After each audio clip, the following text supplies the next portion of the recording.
Okay, Bismillahirrahmanirrahim. So today we are going to discuss about analyzing and reporting the research data, and we will see how the uh, data collected from qualitative and quantitative method to be analyzed. Let me put this in display mode. All right. Okay, let's take a look at what we have. Um, so in the previous lecture, I have discussed qualitative data method and quantitative method. So today we are going to see what are the means, what are the ways to analyze data collected from qualitative and quantitative data, quantitative method, and what are the type of analysis that we can adopt. Yeah. Okay, so first of all, before I go to the topic, let us take a look at the what data analysis mean. Okay. Data analysis is a process whereby you evaluate the data that you have collected, and uh, you do a lot of reasoning to the data that you have gathered. So it involves in interpreting the data, analyzing the data, and reporting the data. Yeah.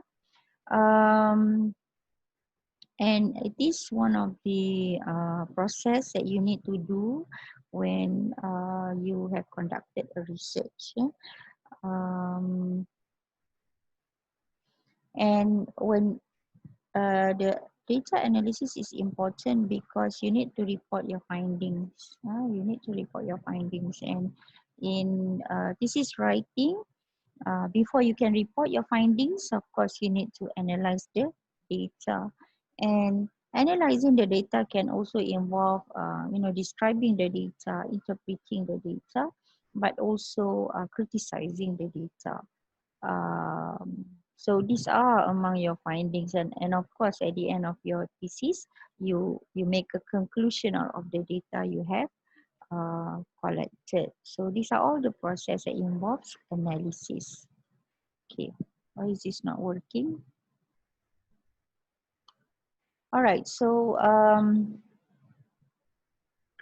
now we have discussed the approaches earlier. In your thesis, normally you discuss the in under the methodology. Remember when you write your proposal, there is a section in your proposal that you will write the methodology or methodology of research.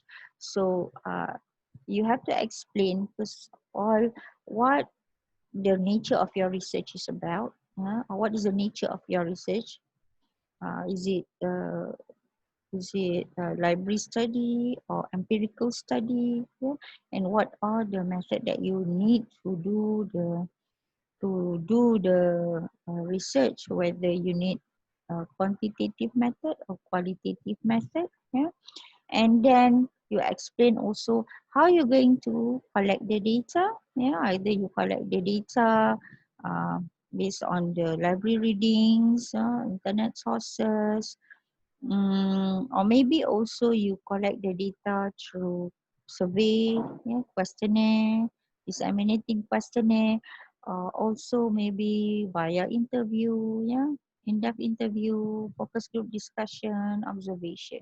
So these are methods of collecting the data. And then you have also to explain what are the methods that you use to analyze the data.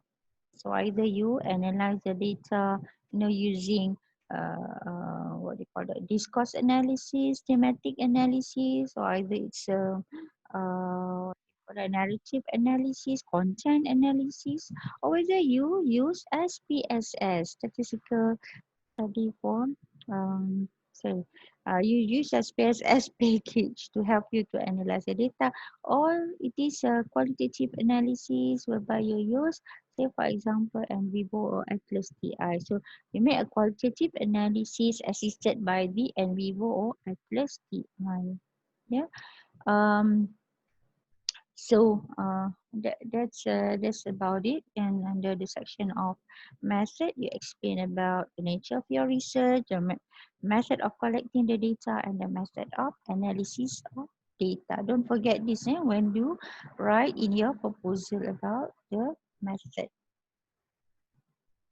Okay. Well, actually, I think all the processes are important because without the earlier processes, you cannot analyze the data, even though the site says perhaps the most important component. It is challenging. Sometimes for people, collecting the data is not difficult, but to analyze the data is very challenging. Maybe you have good questions. Maybe you have good software to help you to arrange the data, but then your analysis is weak. So if your analysis is weak, then it will not be able to provide good findings, good analysis. So you have to be able to use the best data analysis method. You have to select the method very careful, so because it affects the reliability of your findings. Um when reporting qualitative data, it's different because you need a lot of articulation, lots of sensitivities in terms of explaining your respondents. Sometimes you need also to see their gestures, to see their expressions on their face. Even sometimes you see the pause that they have, say, air, or or the reluctant to say something, or maybe they what you call that, the way they uh, hold their hands together. These are among the things that you can report uh, in your analysis. But then when you are reporting quantitative um,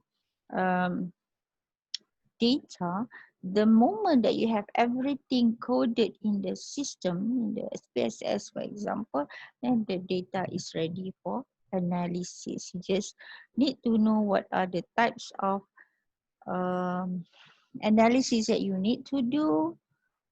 Then you can just run the analysis.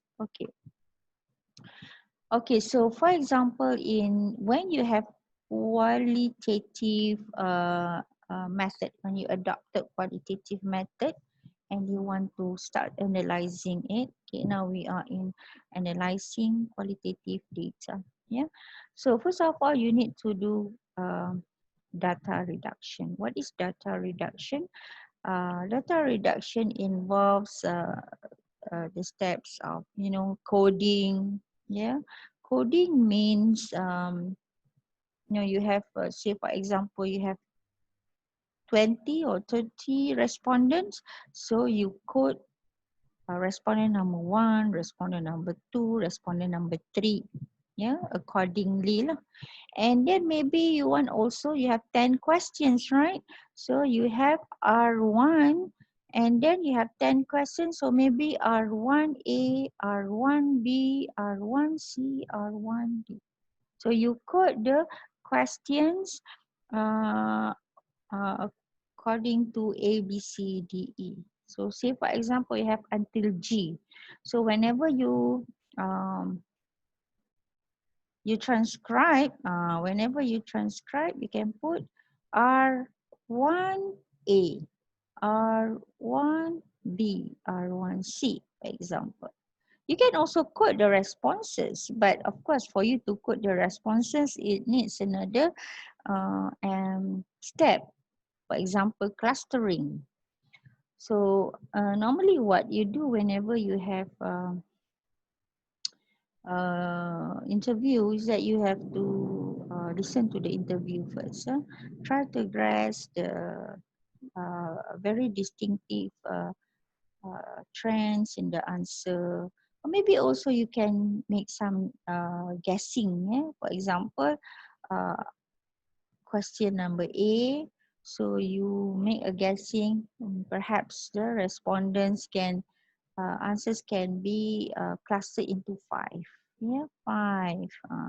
So you can cluster. Say for example, cluster one, who says support, is strongly support. Cluster B, just support. Cluster C, have no idea or indifferent. Cluster D, not support. And then cluster E, did not support at all, or strongly against. So you can put the respondents here. For example, respondents 1, question A, the uh, cluster is cluster B, for example, support. So you see, you can make this coding to make analysis a more easier for you, yeah, by doing the clustering, yeah. And of course, finally, you need to summarize lah, yeah, based on the coding that you have done. Say for example, just now you have 10 questions, right? A until G. And then for question number 1, you have clustered them into 5, right? So you need to report. Say for example, you have 30 respondents. So what is the summary of the responses for question number 1? So you have 30 respondents, 1, 2, 3 until 30, and how you summarize their responses when answering question number 1. Yeah. Um, the word typologies, taxonomies is basically what I've mentioned just now. Yeah. Um, Okay, for example here, for people going to shopping center, either they are serious shoppers, window shoppers, pass-throughs, loiterers, so on and so forth. So these are example of typologies or taxonomies that you can generate based on the research that you are doing. Yeah. So you see, when you do the coding, you find that you have to be very analytical. You have the descriptions in front of you, but then you need to analyze the descriptions. You cannot report, 30 respondents one by one. That's going to be very, very exhaustive process. So you have to to codify them, and then you have, when codifying them, you need to be very analytical, and at the end of it you have to summarize them. And of course, be remember that you cannot distort the data.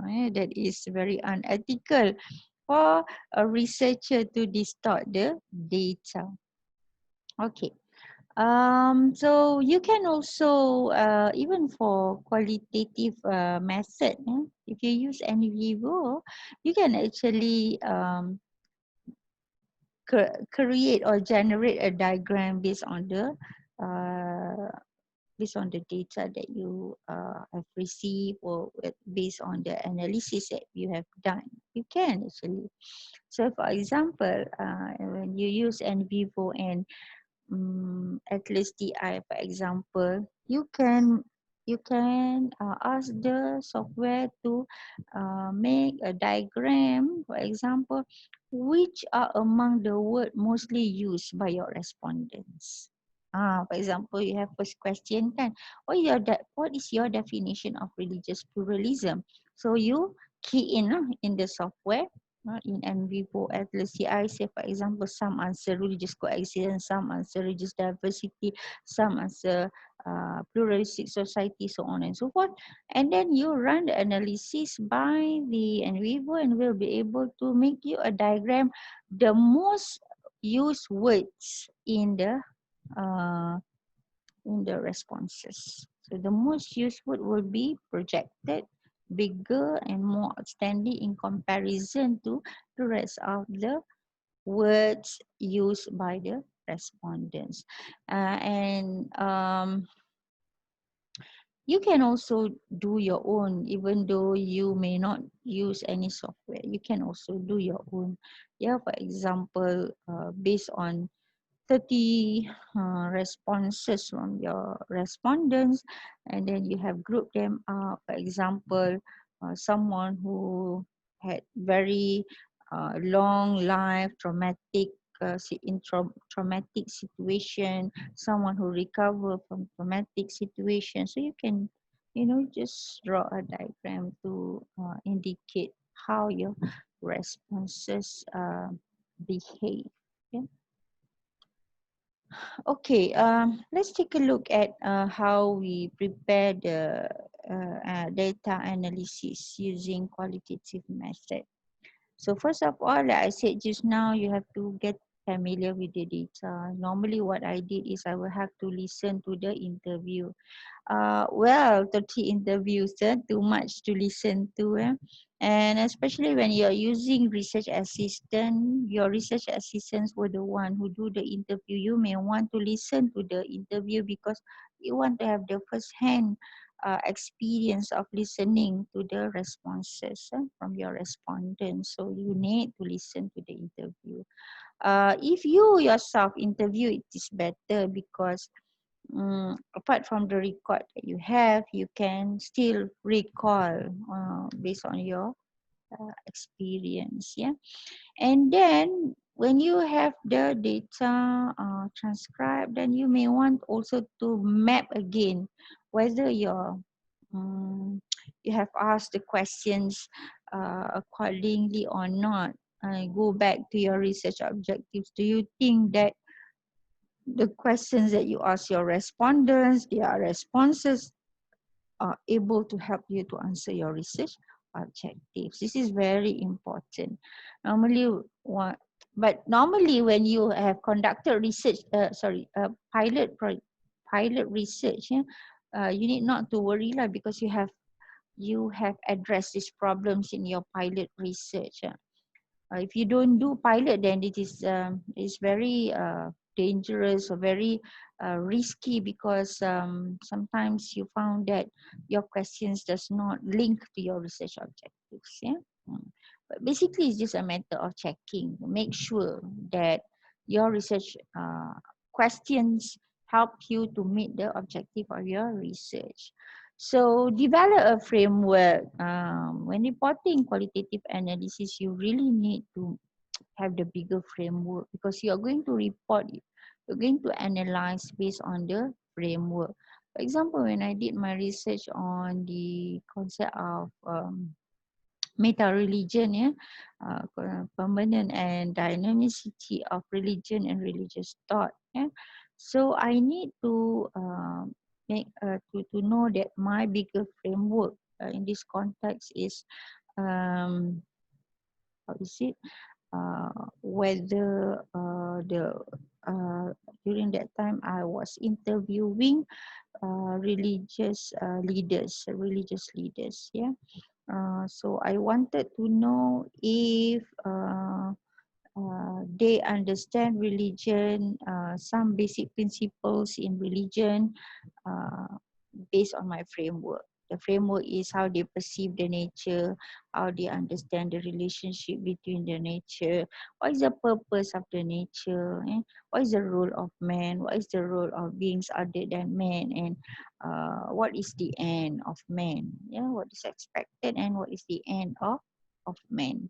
So these are 5 of the questions that I asked them to answer. So my framework is, that meta-religion, bigger framework. I asked my respondents to answer that questions. And then at the end of my analysis, I see whether these principles or these questions of based on the meta-religion principles are valid questions, relevant questions to that particular religion. Yeah, for example, when I ask Buddhism, what is the understanding of nature? Yeah, so I seems that there was no specific or one definite answer to explain the nature from a Buddhist perspective. Different Buddhists have different understanding or different explanation. So I know that for a Buddhist, it's very difficult for them to go by the first principle of meta religion, you know, in the context of whether their religion help them to understand or help them to explain what nature is composed of or what is the meaning of nature. So I know that would be the um, what you call that, the findings. My findings is that meta religion, the first question will not will not be able to my respondents will not be able to answer to meet the expectation of the first principle of meta religion. Yeah. So basically that's about it lah when I say developing framework, because you have to analyze the data based on the given framework. You cannot just explain or describe the findings without having a proper framework, because your examiner will not know what you want to achieve at the end of your analysis. And then also identifying patterns and connections. This is for example to see the trends among your respondents, so you can make comparisons between and among them. Yeah, so for example, like I said just now, whether the leaders of religions are able to answer question number 1. So can I make a certain conclusion that, for example, the Christians, the Muslims were able to answer question number 1, perhaps because they are assisted to understand uh, or to explain question number 1. But perhaps some other religions, Hinduism and Buddhism, for example, or Chinese traditional religions, they seem to struggle to answer question number 1. Why? Maybe perhaps because they have very numerous answers in their scriptures.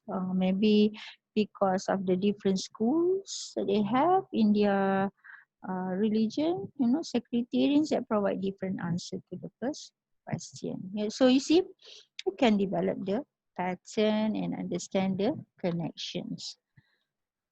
Okay, so let's take a look. What are the type of analysis in qualitative method?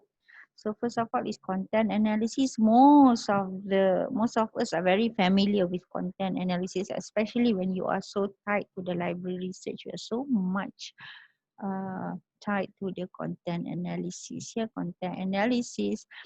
Either when you have an interview, you record the interview, so you're very tied up to the interview, yeah, or either you are reading certain books, yeah.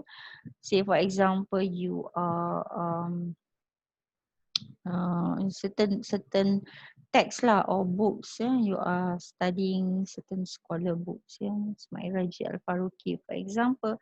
So this is also content analysis. So some people say textual analysis, but textual analysis is more into the text itself. The text itself. The articulation word by word, very sensitive to the literals contain literally lah the word in comparison to the content analysis. Yeah. Anyway, when talk about content analysis, you look at the document or you look at the interview, what do you call that, data, so on and so forth. Okay. Narrative analysis is when you are describing about certain experience when you are conducting the research, especially when you are interviewing, especially when you are observing, because in observation you don't really interact with your respondents, right? You just observe your respondents. You see, so the way you report your research is by narrating it. narrating it. So maybe this is in psychological research, for example, when you are observing, children's behavior, for example, or someone who are under addictions behavior, or someone who are, say for example, you go to the court and see the behavior of a person who has been convicted, yeah. So you don't interview them, but you have to report them in your research, and you adopt the narrative analysis method. What happened? Okay. All right, and then grounded theory. Grounded theory is very, very interesting. Most of humanities studies, social sciences studies had to refer to this grounded theory in the absence of an established theory. In the absence of an established theory. So what you do in grounded theory is that you go to the field, you go to the field and you try to understand certain phenomenon, yeah. And then, how do you do? You study a variety of similar cases in different settings and using the data to derive causal explanations. Um, for example, when you go to the mosque and you find that, oh, there are so many elderly people. There are not so many young people at the mosque, right? So one mosque, and then you go to another mosque, you go to another mosque, yeah? And maybe you want to interview the committees of the mosque, one mosque or another. And then you start to your research based on these observations that you had. You establish a theory that only old people going to the mosque. Yeah. So you want to test your theory and you want to see why only old people going to the mosque. So this is grounded theory. Yeah. So your analysis is based on the grounded theory that you think more, yeah, elderly people go to the mosque in comparison to young people. So then you start deciding the appropriate method to collect the data. Either you want to do survey or either you want to do interview. All right. Okay, thematic analysis is when you have make certain themes. You identify certain themes that you find in the analysis. In the data, in the responses given by your respondent. So you analyze the data based on the theme. So you selected the theme, like I said just now. I have chosen 5 themes. Yeah? Themes about understanding of nature, relationship of nature, so on and so forth. All right. So these are the 5 themes. Okay. Comparative analysis is easy lah.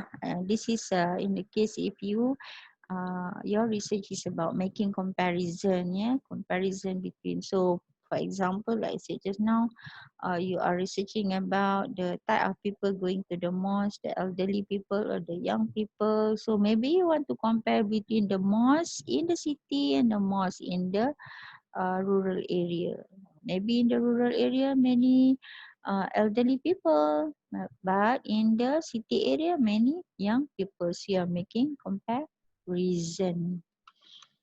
Okay, discourse analysis.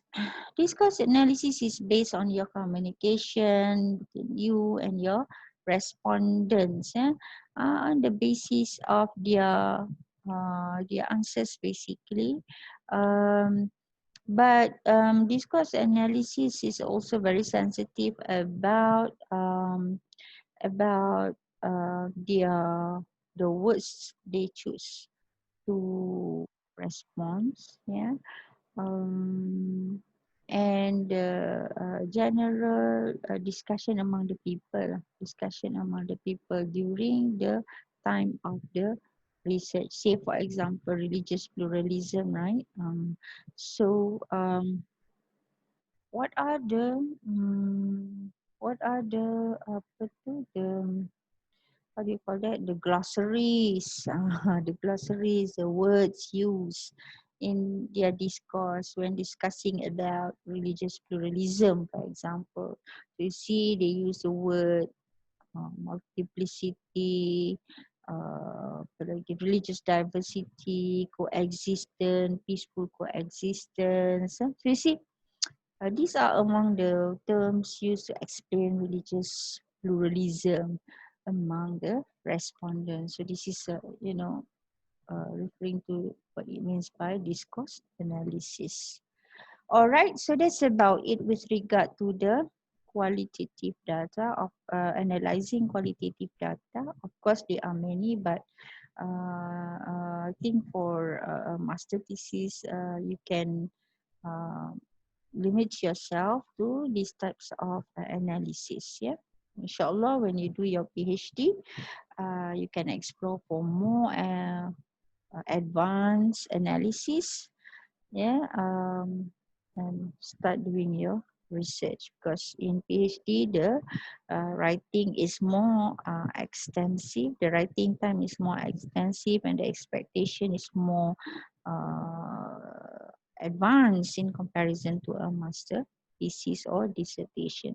Now let's take a look at the how to analyze quantitative data, and of course for this one it will be good if you understand SPSS, but because we have yet to discuss SPSS, today I will only introduce some of the glossaries used in quantitative analysis, and also the term used and the analysis method. The analysis method. Okay. Okay, I think I can skip these slides because we have discussed this earlier. Yeah, we have discussed this earlier, but maybe I want to highlight to make forecast or test hypothesis. I think I have one slide on test hypothesis. Let me talk about make forecast. Say for example, you have certain data that explain Muslims' understanding of religions. Yeah, so the higher understanding of religion, the higher the practice of religion uh, uh, by the respondents. So you can make a forecast that um, Muslims, in order to make Muslims uh, to become a practicing Muslim, they should be good understanding of their religion.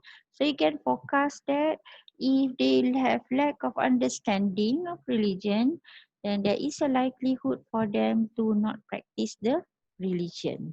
So you see, because based on the data, based on your findings, you have identified that better understanding of religion produce a Muslim who practice religion better. Yeah, so you can forecast that if they have lack understanding, they may have lack or they may that may also affect their practice of religion. Okay. For test hypothesis, I think I have a slide on this.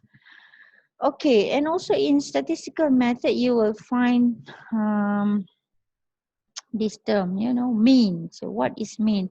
Means, common usage for mean is average. Yeah? So say for example, you have 30 respondents and you use Likert scale 1, 2, 3, 4, 5, yeah, and you're asking them how much they think that they understand the concept of iman. For example, I understand the concept of iman. So some of them answer 3, some of them answer 4, some of them answer 5. 3 means fair, 4 you 3 you put fair, 4 you put very good, and 5 you put excellent. Some of your respondent answer 1, which means very poor or poor. So you want to see the mean of the mean score of this question. So what you do, you have to how do you call it? You have to sum up the responses from your respondents, yeah, 30 of them, and then you divide by 30, and you get, say for example, 3.5. Yeah, 3.5 means that most of your respondents are in this status 3.5, which means fair. They are neither very poor in terms of their understanding of Iman. They are not very good in terms of their understanding of Iman. So they are between um, 4 and 2. Because 3.5, between 3, between 3 and 4. 3.5 is between 3 and 4. So your respondents is either not very sure about their understanding of Iman, or they are quite sure. They are not very sure, but they are more slanting to very sure or good in terms of their understanding of response of Iman. So you can predict in such a way. Okay. Hypothesis testing is when you you want to test a certain hypothesis. Yeah, you want to test certain hypothesis. How do I give an example for this one? Yeah. Okay, say for example, say for example,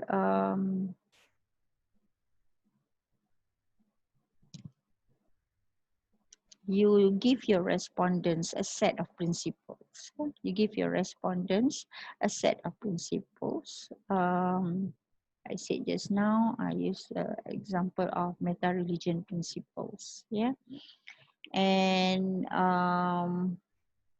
before you ask them to answer your questions, you make some briefing on the principles. You make some briefing on the principles. And then you administer the survey. You administer the survey. So when you administer the survey, you find that most of the respondents are able to answer the questions. So maybe their mean is like 4.5. You have like 5 skills, can? 5 being very excellent, 4 being very good. Yeah. So and then you administer the same set of questions to another respondents, a number of respondents, but you didn't brief them about the meta religion principle. Okay.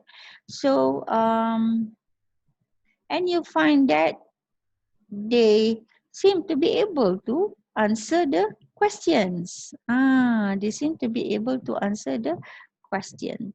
So you want to design your hypothesis like if the respondents have known meta-religion principles from the very beginning, they can answer the question.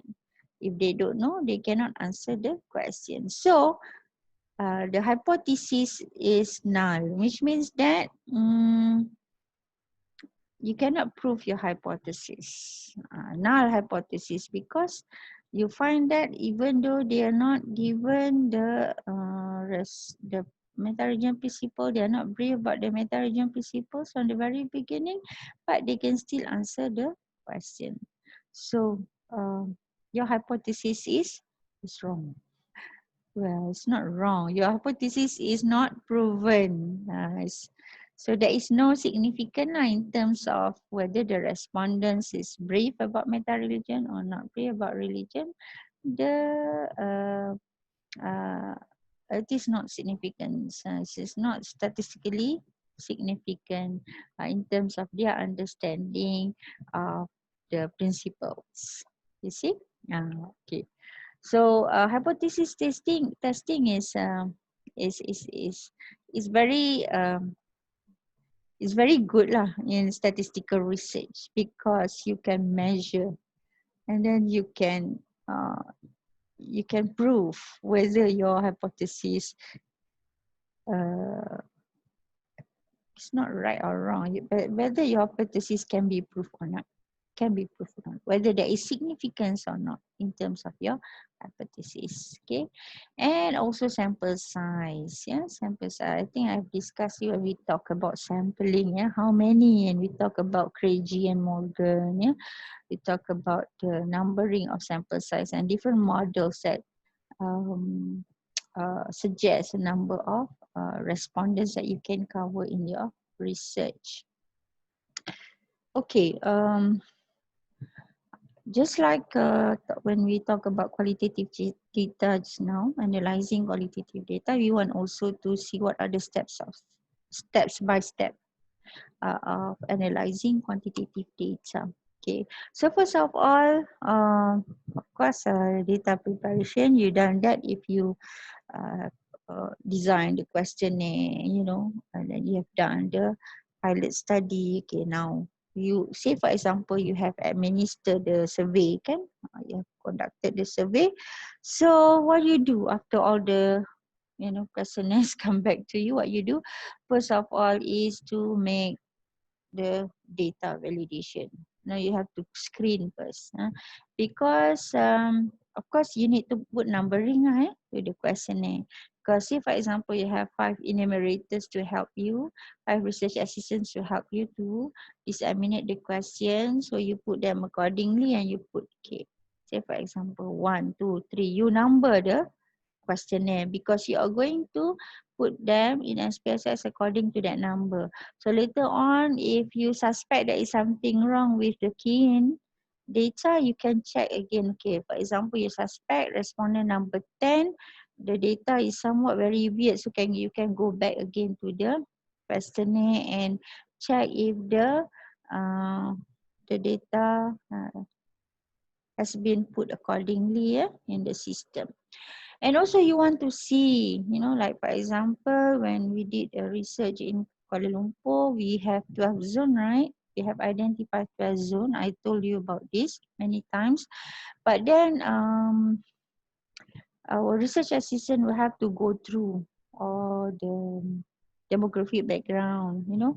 At the end of the key in the data, we found that we ended up with 16 zone because some of the respondents are not coming from the zone that we have identified. So for example, Chera, Center were not included in the zoning, but then we found that some of the respondents, so you need also to know or to generate, or finally you have 16 zone in comparison to 12, for example, and this is known during the data validation.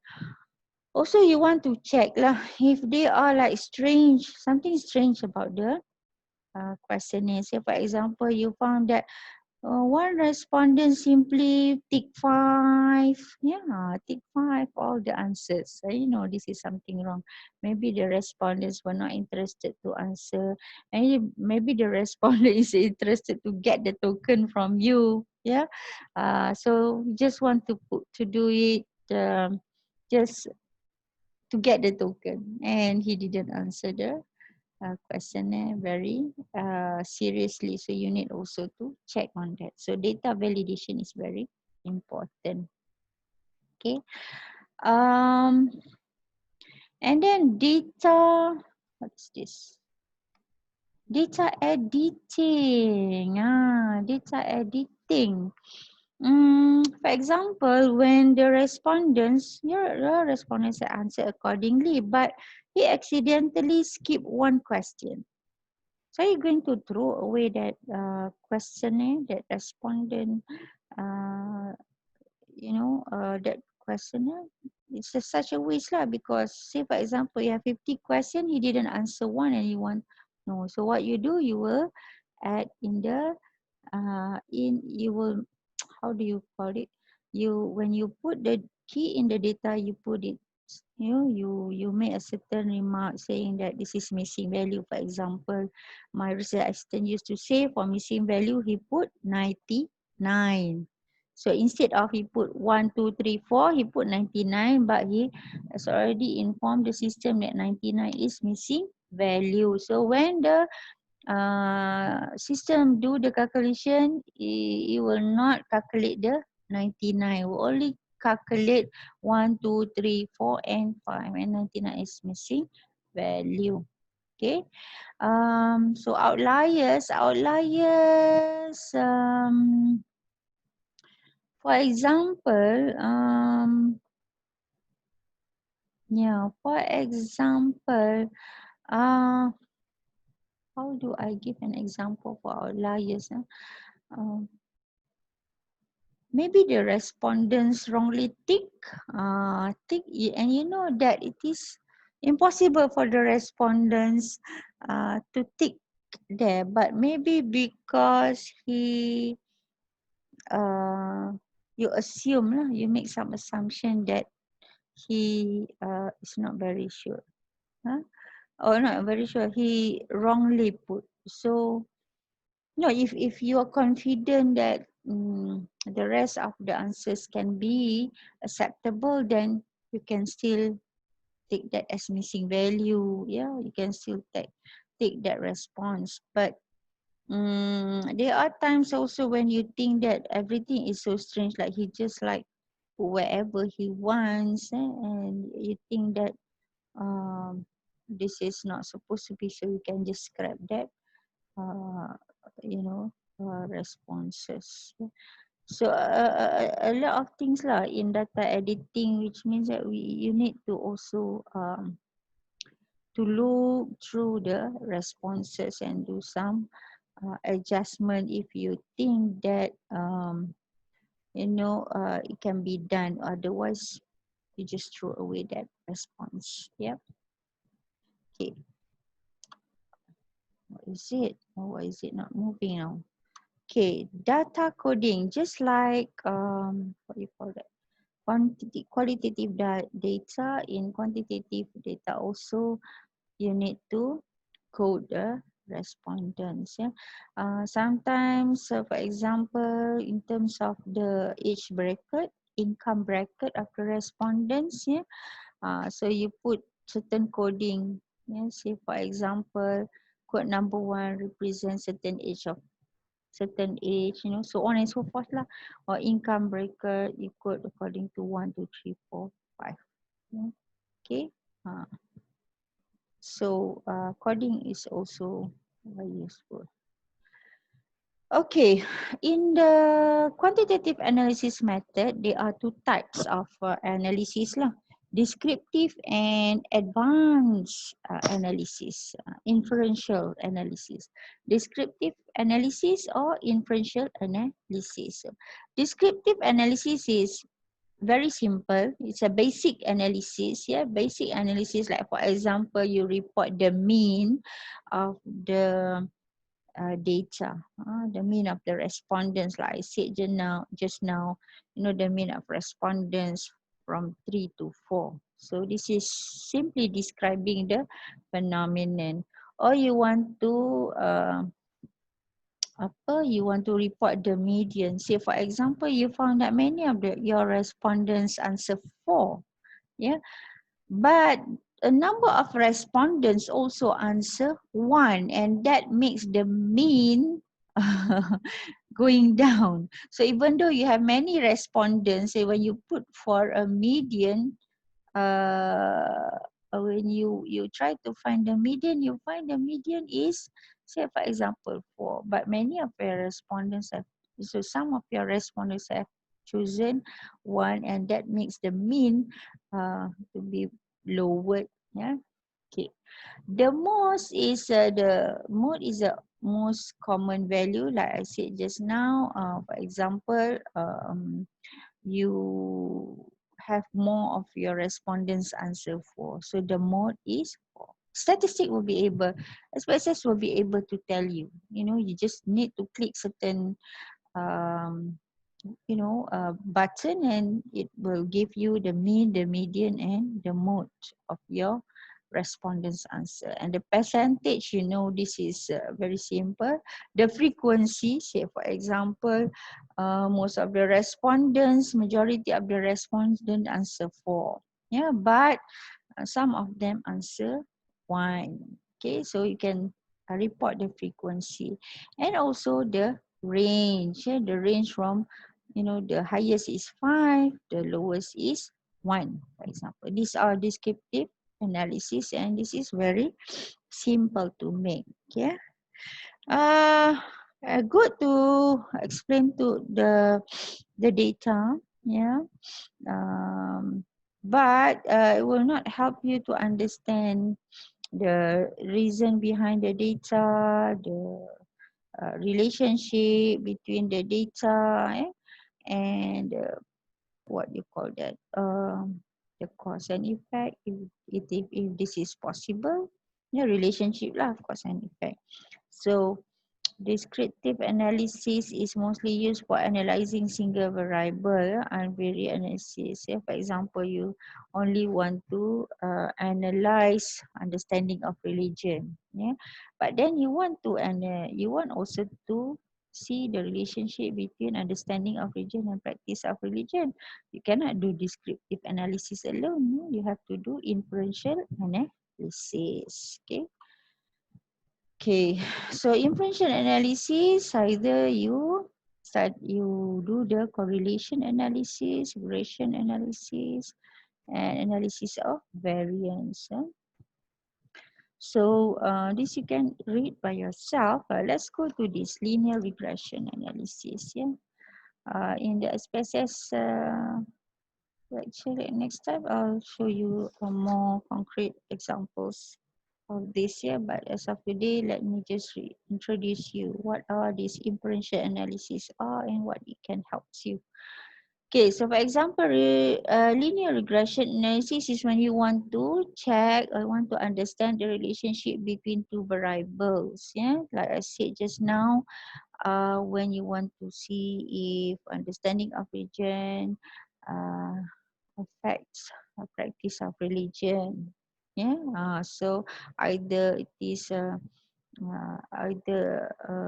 have a relationship or not. Yeah, so for example, better understanding, better practice, so on and so forth. Or maybe what you call that, better understanding but not necessarily better practice. Yeah, so that is negative relationship. And just now, better understanding, better practice is positive relationship. But say for example, better understanding but lesser practice. Yeah, so this is negative relationship. Yeah. Okay, so analysis of variance is when you have a number of apa tu, when you are comparing between two or more means from the data set. Say for example, you are analyzing understanding, practice, and you want to see their acceptance to religious pluralism, their acceptance to liberalism. Yeah, then you can compare between these means from the data set using ANOVA, analysis of variance inferential analysis. Yeah. And analysis of covariance is when you combine ANOVA and regression analysis. Yeah, the analysis that you use in the beginning just now. Yeah, relationship analysis, and you combine with a number of means. You comparing with a number of means, and you use the ANOVA. So you know what I'm trying to say to you here at this point, before our class on statistic or lecture on statistic next week, yeah, is this advanced statistical analysis, inferential analysis can help you to make a very complex analysis and report your findings with the assistance of the SPSS. Yeah, SPSS. And if you have to do this manually, it's very impossible because you have to deal with lots of data, lots of number. But SPSS can help you to do this only with a click of a finger. Except that what you need to know is you need to know the function of this analysis lah. Like for example just now kan, whether to use linear regression analysis, whether you use ANOVA, whether you use ANCOVA, and this one, whether you use t-test, yeah, whether you use t-test. For example, you want to compare between the two groups. Like last time when I compare between the Muslims' understanding of religious pluralism and non-Muslims' understanding of religious pluralism, so I use t-test, yeah. Okay, and correlation analysis to find the relationship between the two, like said just now. You can use correlation analysis to see if understanding of religion, practice of religion affects or has relationship with respondents and respondent perceptions on the meaning of freedom in religion, and whether that also has correlation with respondents' likelihood to leave Islam. You see, so the correlation can be negative or positive. For example, in one of my research, we found that better understanding has no relation in religion, has no correlation with the respondents' perceptions of religious freedom. Yeah, because there is no single trend. Like maybe he understands religion very well, but that does not necessarily relate with his perception on the concept of freedom, because we found that even people with better understanding of religion has very liberal way of understanding freedom of religion. Some who have better understanding of religion have very liberal understanding of freedom. Some of them very very rigid understanding of freedom. Okay, so we can use correlation analysis to help us to check the status of to check the status of respondents